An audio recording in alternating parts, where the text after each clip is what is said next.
Please leave. It's too crowded in here, Jennifer said with a laugh. Her smile was smug and unsettling, the worst I had ever seen. I stood there, shocked, as Jennifer repeated herself. I didn't understand why I had to leave my own house. This is my house, you know. What are you talking about? I asked. I know this house is in Daniel's name, she replied.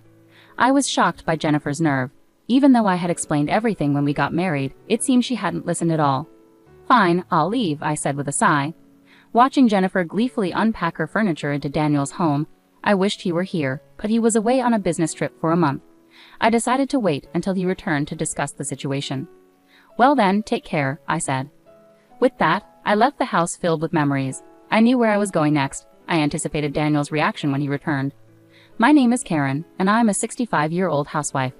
I worked until I was 60 and now live comfortably thanks to my pension and the inheritance from my husband, who passed away 5 years ago. He came from a wealthy family and owned several properties. Despite his wealth, he enjoyed working and was frugal. During the years we raised our child, there were times I got frustrated with my husband for being so focused on work, but I always admired him for taking on challenges with a smile.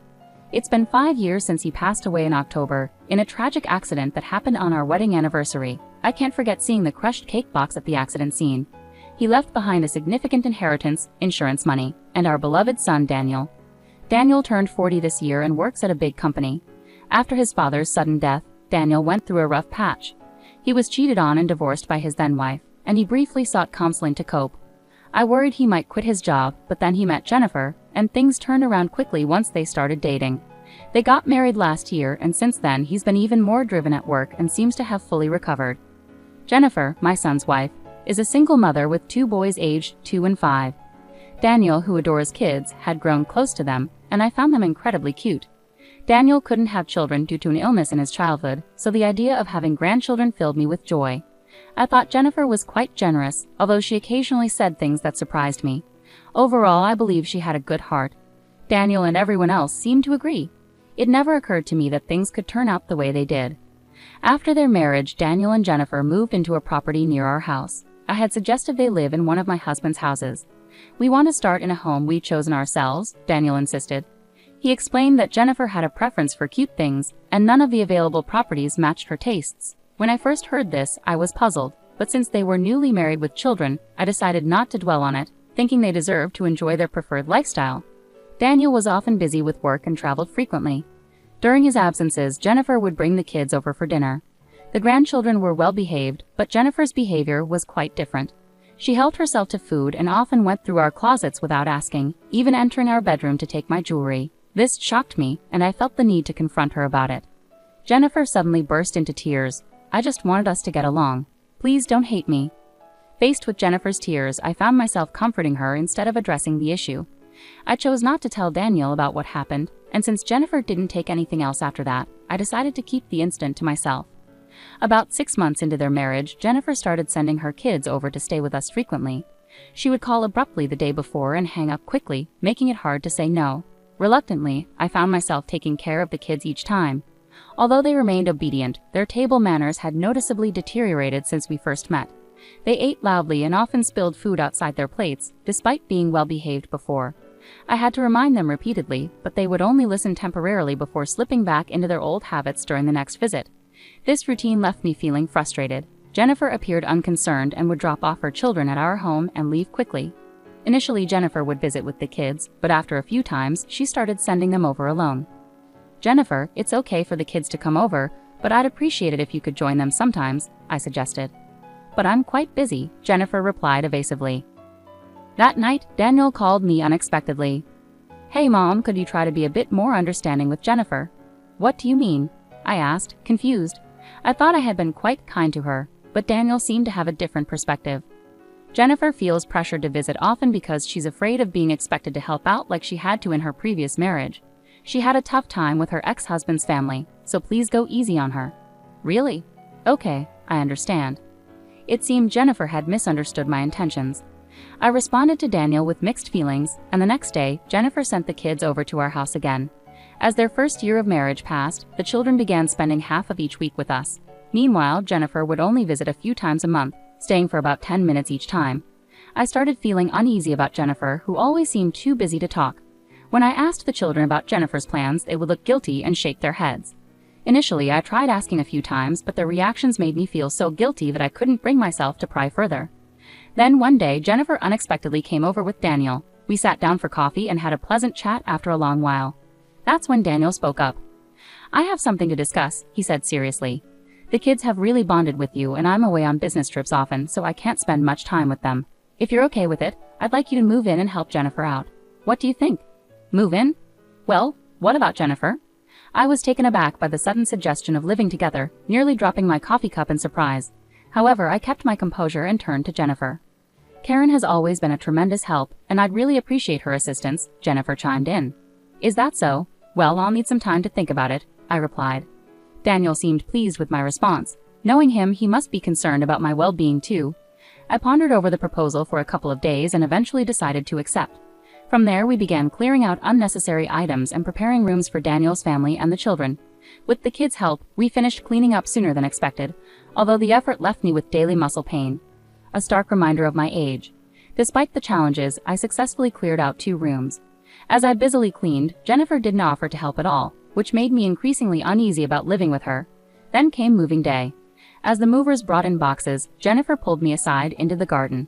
With a puzzled expression, I turned to her, only to be met with a malicious smile. Then, unbelievably, she said something that left me stunned. "Please leave. It's too cramped in here," Jennifer laughed, her smile both smug and unsettling. I couldn't believe what I was hearing. Why was she asking me to leave when it was my house? I was bewildered. "This is my house, you know. What are you talking about?" I asked. "I know this house is in Daniel's name," she replied sharply. Jennifer's assertion left me feeling inwardly frustrated. Despite explaining everything when we got married, it seems she hadn't paid attention at all. "All right then, I'll leave," I said with a sigh. I watched as furniture that reflected Jennifer's tastes was moved in, and she seemed overjoyed. It would have been better if Daniel had been there, but he was away on a business trip. He wouldn't be back for a month, so I decided to postpone any discussion until then. "Well then, take care," I said as I left the house filled with memories. I already knew where I was headed next. I eagerly anticipated Daniel's reaction upon his return. Without delay, I moved my belongings into my new home. The new home was a villa my husband and I had visited once, filled with memories, including where he proposed to me. While it didn't hold as many memories as our previous home, it held a special place in my heart, as we had planned to spend our second life here together. After finishing unpacking, I relaxed alone on the sofa. The place was very comfortable, thanks to the caretaker's diligent maintenance. I felt a pang of sadness for not seeing the children anymore, but I was prepared to sever ties depending on Daniel's response. A month passed quickly, and around the time Daniel's business trip ended, he called me. I picked up the phone, feeling a bit nervous. "Mom, where are you? There's no space for you here, and we were supposed to be living together. What's going on? Hasn't Jennifer said anything to you?" When I got back, Mom wasn't here, and Jennifer just cries without giving me any answers. "Well then, come to this address I'm about to give you," I replied. I gave Daniel the address and hung up. The next day, Daniel arrived at my new home with Jennifer and the children. When I opened the door, I saw Daniel looking a bit somber and Jennifer appearing pale. "Welcome. Is something wrong?" I asked, concerned. No, nothing," Jennifer replied, visibly tense, while the children looked around with curiosity, especially the 5-year-old who seemed particularly fascinated. I guided Daniel's family into the living room. As they took in the fully furnished space, Daniel seemed to realize that I had no intention of continuing our previous living arrangement. "Hey Mom, why did you suddenly decide not to live together?" Daniel asked, puzzled. "Well, Jennifer should have a good understanding of that, shouldn't she?" I replied. Daniel scratched his head with a slightly irritated expression before recounting what he had heard from Jennifer. "Jennifer mentioned that you didn't like her choice of furniture, right? But that was just for our room. Couldn't you have let it go? She also said she had to buy more furniture for the living room because you moved out." "Oh, so she added more furniture, did she?" I looked directly at Jennifer, who twitched nervously. Her lips curved slightly upwards, as if she believed Daniel wouldn't believe my side of the story without proof. "Jennifer, why lie?" I asked plainly. "I haven't lied about anything," Jennifer replied, tears welling up in her eyes. Daniel immediately stepped in to console her, seeming to view me as the source of the conflict. Meanwhile, the grandchildren hung their heads behind them, avoiding eye contact with Jennifer. I let out a frustrated sigh. "Jennifer, stop the fake crying. The children can see right through it." "That's awful, Daniel. I'm really not lying. Please believe me," Jennifer pleaded, clinging to Daniel and burying her face against him. Despite her words, her voice lacked genuine emotion. I felt annoyed with Daniel for siding with Jennifer in this situation. Mom, Jennifer may have made mistakes, but leaving without discussing it isn't right. Can't we try to work things out? Daniel pleaded. Well, I do owe you an apology for leaving abruptly, but any reconciliation with Jennifer will have to wait until you hear this, I replied, tapping my mobile phone. Immediately, a voice played out loud, causing Jennifer's face to turn pale. You recorded it? I accidentally hit the video button while trying to capture the kids playing. The recording continued without my realizing. The voice from my phone sounded unlike Jennifer's usual tone, and Daniel looked bewildered, shifting his gaze between my phone and Jennifer. Jennifer was the one who asked me to leave. I was just following her instructions, I clarified. Is this really you, Jennifer? It can't be, Daniel demanded, pushing away from Jennifer, who clung to him, and asked her directly. However, Jennifer remained silent, staring at the ground. Daniel's frustration grew as he raised his voice, demanding answers from Jennifer. It's not true. Are you taking Karen's side? Jennifer managed to protest weakly, but the recorded voice clearly called out the children's names, leaving no room for doubt. Despite Daniel's persistence and Jennifer's attempts to dodge the truth, the situation became wearisome. Finally, Jennifer slipped up in exasperation. I never wanted to live with someone else in the first place. What? You were the one who wanted Mom to live with us, Daniel said, clearly shocked by this revelation. Jennifer defiantly explained her reasoning. Exactly. I couldn't understand why Karen was living in a house under your name while we had to rent. I wanted a home of our own. It appeared Jennifer was worried about being judged for living in a rental property after marrying again. Daniel had leased a luxurious condominium in the area, which cost around $4,000 per month. Despite this, Jennifer seemed to look down on it simply because it was a rental. This attitude caused me a different kind of frustration. Jennifer glared defiantly at me, and now Karen is harassing me. This is the house I've always dreamed of. Why are you living here? Daniel looked perplexed by Jennifer's accusation. Unlike Daniel, I straightforwardly explained to Jennifer, who was clearly on edge. Why? Because this property originally belonged to my husband. That's a lie because this place is, Jennifer started, possibly thinking of the caretaker or something else she was mistaken about. I showed Jennifer a photo on my mobile phone. Upon seeing the person in the photo, Jennifer exclaimed, "Father?" My husband had passed away before Daniel remarried, so Jennifer had never met him. She had never referred to my husband as father. Therefore, the father Jennifer mentioned must be the children's paternal grandfather. The photo captured Jennifer's father-in-law and me shaking hands. It was taken as a memento when we moved in. Jennifer looked at me, her face turning pale. How do you know him?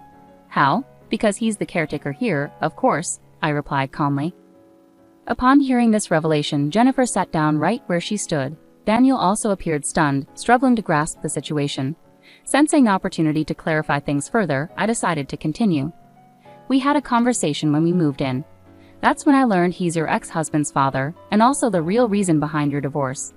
The real reason for the divorce? Daniel's voice echoed in surprise.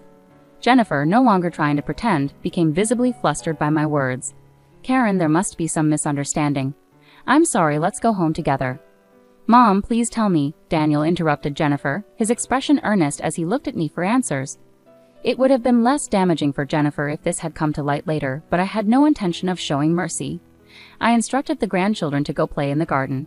They glanced at Jennifer but obeyed my request and headed outside. Once the children were fully engaged in their play, I turned back to Jennifer. I heard from Jennifer that her divorce was due to her husband's infidelity, but in reality, it was Jennifer who had an affair. Daniel was visibly shocked, and Jennifer trembled, avoiding my gaze. I can't believe this. Karen, why would you lie about this? Daniel asked, clearly shaken by the revelations. Oh, I also have a copy of the notarized document here. I retrieved the document from a drawer and handed it to Daniel. Daniel's face went pale as he scanned through the document. What's all this? Compensation? Custody to be revisited once the child can choose? Meeting before remarrying? I was never told about any of this. That's right. The other family also claimed they weren't informed about the remarriage, I added. Jennifer stared down, her face drained of color. Daniel sighed heavily and turned to Jennifer, his expression now devoid of his earlier kindness. Remember when I got divorced because I was cheated on? What did you say then? That the one who cheats is entirely at fault, right? Unforgivable, right?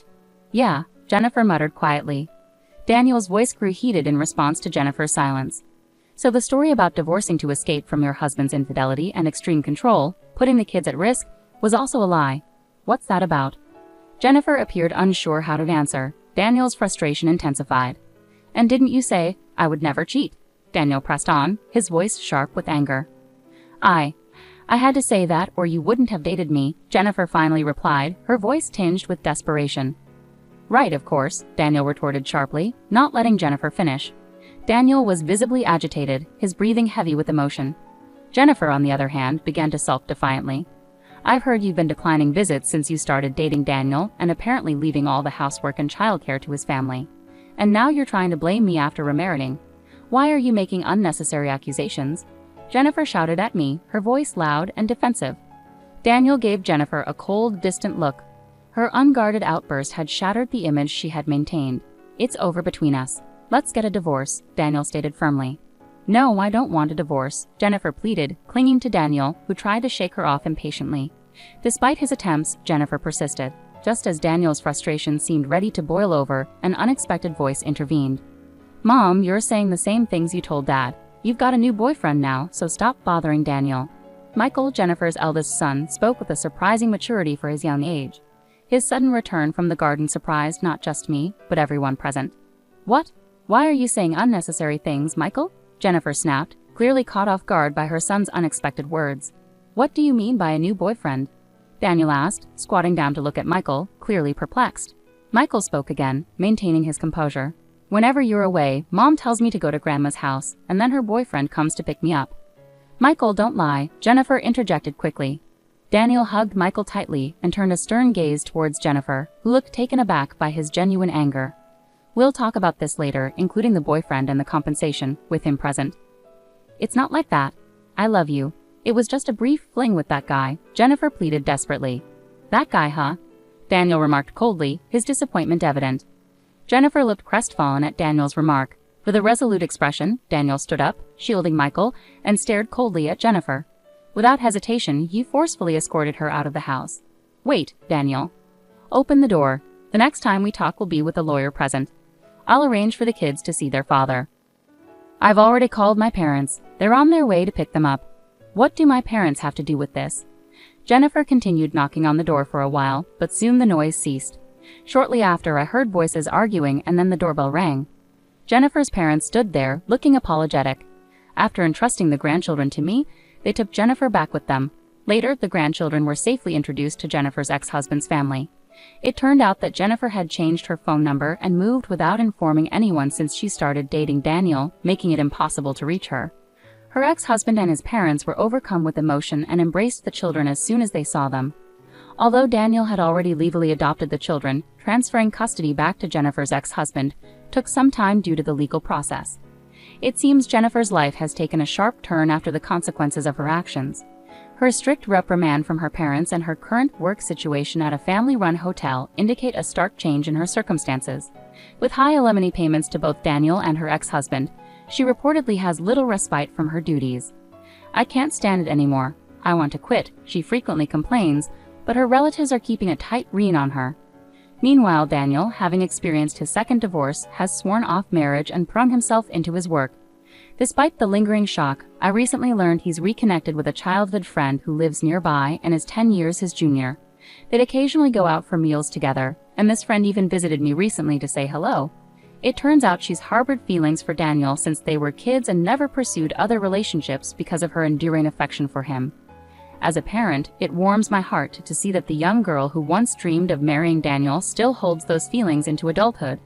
Daniel himself seems somewhat pleased by this newfound connection. Living in the house where I was proposed to holds immense significance for me. Despite the alterations Jennifer made, the house has been completely renovated and now serves as a rental property. Living here alone, I never feel lonely. It's as if my husband's presence is still nearby. I cherish each day, anticipating the second phase of my life where I'll gather stories to share with him when we're reunited.